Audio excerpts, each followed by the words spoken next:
Hello tout le monde, j'espère que vous allez bien. Je vous retrouve aujourd'hui dans cette nouvelle vidéo. Aujourd'hui ça va être un nouveau point lecture. J'ai plein de livres à vous présenter, voilà, vraiment plein. J'ai fait plein de lectures. Alors excusez-moi d'abord pour ma tenue, ma tête, etc. Mais j'ai trop chaud, on est en pleine canicule, donc je suis littéralement en maillot de bain. J'ai enfilé juste un petit top façon paréo. Donc voilà, je sais que ça fait super longtemps que j'ai pas fait de point lecture, mais c'est vrai que mon année de première était très compliquée. Voilà, vraiment j'avais énormément de devoirs, j'avais plus à faire de vidéos, j'avais plus rien à faire d'autre que des devoirs en fait. C'était vraiment très dur, donc c'est pour ça que j'en ai profité là maintenant d'être en vacances. Bon, il me reste une épreuve, mais voilà, j'ai le temps de lire et je suis tellement contente parce que vraiment ça me fait trop du bien de retrouver mes lectures et tout. Donc c'est parti pour ce point lecture. Alors il y a des premières lectures et il y a des relectures, deux relectures. Donc voilà, je vais commencer par celle-ci. Alors j'ai relu Le Pacte d'Emma de Neil Gaiman, le tome 1 publié chez les éditions Albin Michel. Le tome 2 n'est toujours pas sorti alors que ça date quand même que ce tome 1 est sorti. Je sais que j'avais adoré lors de ma première lecture, mais du coup cette deuxième finalement j'ai un peu grandi. Donc c'est le genre d'histoire que je retrouve vraiment beaucoup. C'est un livre qui se lit super vite, c'est le genre de livre que j'ai tendance à conseiller quand on me demande un peu si il y a un équivalent un peu de After, les livres comme ça qui se lisent très vite, sans pour autant que ce soit la même chose, mais dans tous les cas ça reste une histoire d'amour un peu toxique, voilà, clairement. Et c'est le genre de livre que j'adore lire en été, ça se lit d'une traite, c'est trop bien.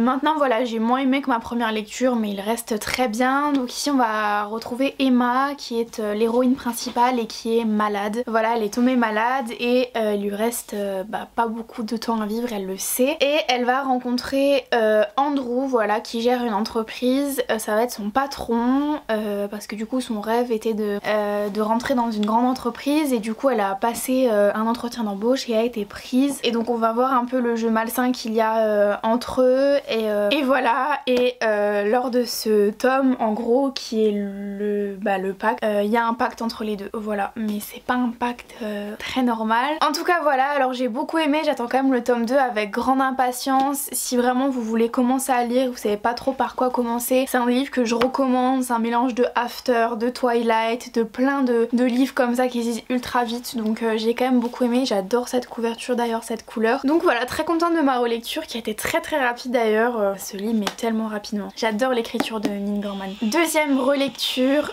ça a été Inséparable de Sarah Crossan, publié chez les éditions Rajo, qui lui a été un coup de cœur à ma première lecture et est redevenu un coup de cœur à la seconde lecture. Ce livre est incroyable, c'est un livre qui a été traduit par Clémentine Beauvais et qui est écrit en vers, donc voilà, comme un peu une poésie. Donc ici on va retrouver deux personnages qui sont sœurs siamoises, donc Tippi et Grace, et qui vont pour la première fois rentrer au lycée et on va suivre leurs aventures, voilà. C'est le livre le plus touchant qui m'a été je sais pas si on peut dire qui m'a été donné de lire, voilà, c'est ça l'expression. C'est un livre qui se lit très rapidement mais que je ne conseille pas de lire très rapidement, mais c'est un livre auquel on s'attache, on s'accroche, vraiment qui m'a fait pleurer toutes les larmes de mon corps. Je l'ai vraiment beaucoup conseillé autour de moi parce que je le trouve incroyable. C'est un des rares livres sur lesquels j'ai mis des post-it pour tout simplement lire les citations que je trouve merveilleuses, vraiment. Dès qu'à l'école on me demande de choisir un livre que je choisis moi-même, je choisis celui-ci parce que je pense qu'il peut toucher tout le monde, vraiment. Il n'y a pas un public qui ne peut ne pas être touché. Donc sincèrement c'est un réel coup de cœur pour la deuxième fois, encore une fois pas déçue. Il a pris le soleil, hein, on peut le voir, et de base il est rose comme ça et il a pris le soleil. En tout cas voilà, vraiment très fan et je vous le conseille. Ensuite on va passer à des lectures de tomes dont je vais pas vous parler pendant 30 ans, de tomes suivants d'une saga que je vous ai déjà parlé. J'ai lu le troisième tome de After de Anna Todd, publié chez les éditions Le Livre de Poche. Je vais pas vous raconter l'histoire d'After, tout le monde la connaît vraiment, tout le monde en parle sur TikTok de ce livre. C'est vrai que c'est un livre qui se lit ultra rapidement et qui est addictif quand même, hein. On ne veut pas s'arrêter malgré que les tomes sont quand même assez longs. Ça se lit super vite, encore une fois. Si vous voulez commencer la lecture, c'est tout ce que je vous présente là, c'est des livres qui vraiment sont top. Je pense que je vais répéter le même argument beaucoup de fois, mais c'est le genre de livre que je lis l'été, donc c'est pour ça que je vous les conseille. Cependant le tome 3 m'a un petit peu saoulée parce que c'est quand même très redondant. Si j'avais lu ça il y a 2 ans, je pense que j'aurais vraiment adoré et direct enchaîné sur la suite, mais là voilà, je prends plus de recul, je lis autre chose parce que ça m'a un petit peu saoulée, c'est très redondant. Après voilà, beaucoup de gens ne pensent pas ça. Après que ce soit redondant c'est pas grave, je préfère quand même notamment les livres aux films parce que les films c'est une réelle catastrophe. Donc vraiment ne regardez pas les films avant d'avoir lu les livres. Donc voilà, et franchement tout le monde les lit, même les gens. Ensuite j'ai lu du coup encore un tome 3, le tome 3 de Harry Potter, le prisonnier d'Azkaban de J.K. Rowling, publié chez les éditions Folio. Pareil, je vous ferai pas de résumé parce que qui ne connaît pas Harry Potter, j'ai adoré. Alors là c'était vraiment pas pareil, j'ai vraiment mais adoré. Je galère à trouver les autres tomes dans cette édition là parce que bah dans la bibliothèque c'est plus joli comme ça, et du coup bah j'attends de me les commander, mais mon dieu j'ai tellement hâte de tous les bouffer. Pareil, Harry Potter, si tu sais pas quoi lire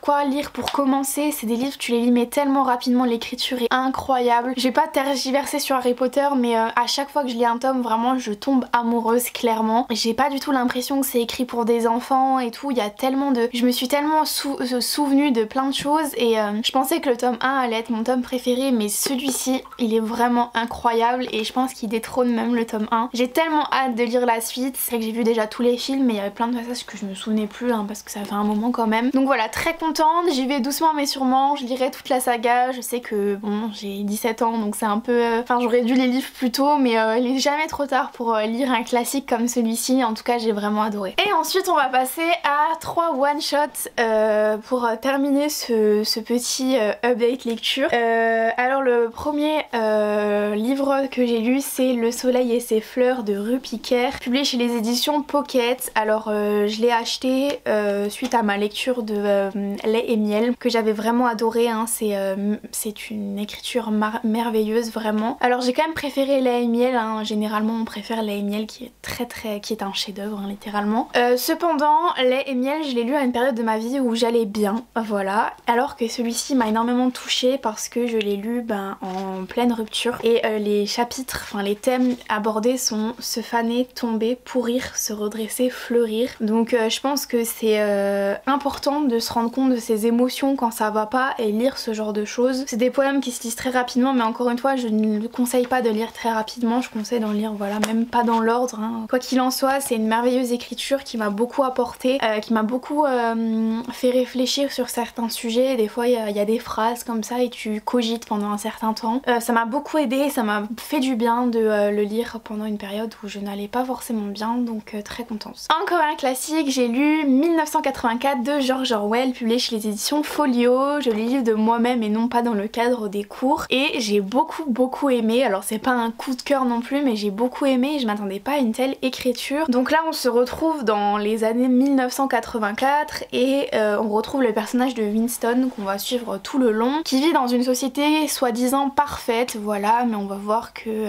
justement tout n'est pas parfait, et Winston est contre ce système qui est vraiment pas très pas très juste, on va dire ça comme ça, et donc il va tenter un petit peu de se rebeller à sa manière lui-même, etc. C'est pour moi un roman qui est très intéressant à lire dans le sens où ça te fait un petit peu développer ton esprit et tout, et j'aime beaucoup. Je l'avais lu parce que c'était un des ouvrages référents pour Sciences Po. Une année c'était l'œuvre, il me semble que le sujet pour entrer pour le concours c'était Le Secret, et donc on avait cité cette œuvre, donc c'est pour ça que j'avais voulu la lire. Et franchement j'ai été très surprise de l'écriture qui était quand même très compréhensible. Il n'y a pas du tout eu de passage où j'ai vraiment pas compris. Certes je lis beaucoup, mais je pense qu'il est vraiment très accessible et vraiment je le conseille parce que dans la lecture littéraire il est assez indispensable. Donc du coup voilà, j'ai été très contente de le découvrir et très surprise de la tournure de l'événement, parce qu'il faut savoir que l'auteur incorpore une histoire d'amour à l'intérieur de ce livre là. Donc vraiment